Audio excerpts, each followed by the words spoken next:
მოგესალმებით მეგობრებო, წარმოგიდგენთ პოდკასტს ეს ამერიკა, მე ამ პოდკასტის ავტორი და წამყვანი ნიკა ონიკაძე გახლავართ. რამდენიმე სიტყვით ჩემს შესახებ. დავიბადე ქალაქ თბილისში 1967 წელს, ვაკის რაიონში, დაამთავრე 55 საშუალო სკოლა და მთელი ჩემი შეგნებული ცხოვრება გავატარე ამ ქალაქში ამობაში, სანამ გადმობრაგდებოდი ნიუ-იორკში. რამდენიმე სიტყვით კიდევ ჩემს მედია გამოცდილებაზე. 2008-2012 წლებში ტელეკომპანია იმედზე გადიოდა ორი საავტომობილო მიმართულების ტელეპროექტი. ერთი იყო ავტოკლინიკა, მეორე ავტობიოგრაფია სახელად და მეორევე გადაცემაში ვიყავი მიწვეული როგორც ავტომობილო ექსპერტი, გამომდინარე იქიდან, რომ ამ პერიოდში მუშაობდი ერთ-ერთ დიდ ჰოლდინგში, საავტომობილო მიმართულების. ასევე ამავდროულად მე მიმყავდა რუსთავის საერთაშორისო ავტოდრომიდან ტრანსლაციები საზოგადოებრივ არხზე, ბუნებრივია ავტოშეჯიბრებების, ეს დაიწყო 2011 წელს და 2011 წლიდან დაახლოებით ამ პერიოდში 2011-2012 წლიდან მე ასევე მუშაობდი ტელეკომპანია Silk TV-ზე და მივყავდა ჩემი საავტორო გადაცემა სოფლიო ავტოსპორტი და პარალელურად ამ არხზეც ვიყავი სპორტული კომენტატორი. ეხლა შეიძლება ითქვას და დაისმება ბუნებრივი კითხვა, სად ავტოსპორტი და სად დავუშვათ ის, რასაც მე ვაკეთებ. ესეა დრო მოიტანა, ეს ამერიკაა. უშუალოდ პოდკასტზე. პოდკასტი იქნება სოციალური პროფილის, სოციალურ-პოლიტიკური პროფილის, მოდი ეს დავრქვათ, ეხლა სწორი ფორმატი ალბათ ეხლა კონკრეტულ რაღაც კლიშეში ვერ ჩაჯდება.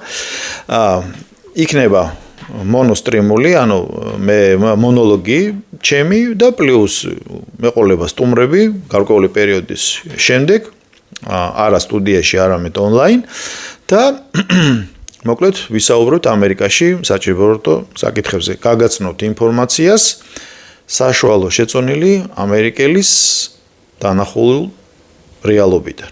ესე ვთქვათ, პირველი პირიდან. ეს ყველაფერი უნდა დამეწყო მე, ეს პროექტი ქალაქ თბილისში, აკადემიურად, სტუდია უნდა ყოფილიყო ესეთი ტრადიციული, თავის აპარატურით, თავის დამცავი კედლებით, თავის როგორ გითხრათ, ხმის ეხოს ჩამხშობი დანადგარები და ასე შემდეგ. გამომდინარე იქიდან, რომ მე რიგი მიზეზების გამო თბილისში ჩემი ჩამოსვლა, გადმობარგება, უკან გადმობარგება ჭიანურდება. აქედან გამომდინარე, დრო რო არ დამეკარგა, დავიწყე ეს ყველაფერი აქ ნიუ-იორკში და როგორც ხედავთ, იმპროვიზირებულ სტუდიაში. ანუ ჩემს საცხოვრებელ ბინაში მოვაწყე სტუდია, ჩემი დავდგე განათება, ჩემით დავაყენე კამერა, მე თვითონ ვიძიებ მასალას, როგორც კომპიუტერში, მე ჩემ ნოუთში და ერთი მანიშნებელი იმისა, რომ ეს უნდა ყოფილიყო თბილისში, რომ დაკავშირებული ასევე საქართველოსთან და ასე შემდეგ, ეს პოსტერი დავკიდე. სადაც მითითებული არის ჩემი საცხოვრებელი ბინის, ბუნებრივია თბილისში, მისამართი ჭავჭავაძის გამზირი 51. მრავალფეროვნებისთვის. მოკლედ, რა შეიძლება კიდე ითქვას? პირველი, რაზეც მინდა ვისაუბრო, ეს არის არჩევნები. სტრიმები იქნება 15-20 წუთის პარკლებში, ხშირად დაიდება კვირაში ამდენჯერმე, იმიტომ რომ უამრავ რამეზე მაქვს სასაუბრო. როგორც ამერიკის ამბებზე, საქართველოსთან ცოტა დისტანცირებული ვარ, მაგრამ მედიიდან და ჩემი პირადი მეგობრებიდან და პირადი წყაროებიდან შეიძლება ითქვას, რომ სრული ინფორმაცია მაქვს, რა ხდება და როგორ ხდება. რახან პოლიტიკა ვახსენეთ, ალბათ უმჯობესია, რომ გითხრათ, მე რა სოციალურ პლატფორმაზე ვდგევარ. ჩემი სოციორიენტაცია არის კონსერვატორი, ტრადიციონალისტი. და ალბათ მიხვდებით რომელი კურსის მიმდევარი ვარ. ეს გამომდინარე იქიდან ამერიკაშიც ეს თემა აქტუალურია და ბუნებრივია საქართველოშიც. გადავიდეთ არჩევნებზე. არჩევნებზე ალბათ ყველა მიცით, რომ ვინ ყავს კანდიდატები, დონალდ ტრამპი და კამალა ჰარისი. ნუ დონალდ ტრამპზე რო თქვენ ნახევარში ორჯერ თავდასხმა იყო, ამაზე თავს აღარ შეგაწყენთ, ალბათ ყველას გაგიკვირდათ. სად მომხდარა 2024 წელია 21 საუკუნეა გარეთ და მსგავსი რა. ნუ კენედის ისტორია ყველამ ვიცით. მაგრამ ნუ აღარ უნდა გაგვიკვირდეს ალბათ, იმიტომ რომ ეს ამერიკაა. და ახლა დავიწყოთ უშუალოდ შევეხოთ არჩევნებს. ნუ სამი ტელედებატი ჩატარდა.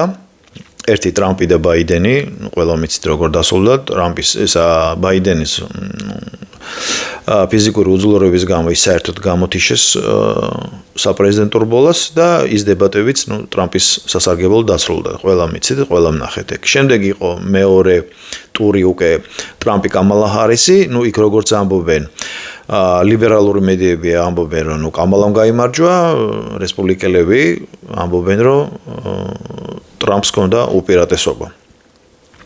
ტრამპი რაც არის, როგორც არის, ის ნატურალურია და ტელესუფლერს ხანდახან არც ხმარობს.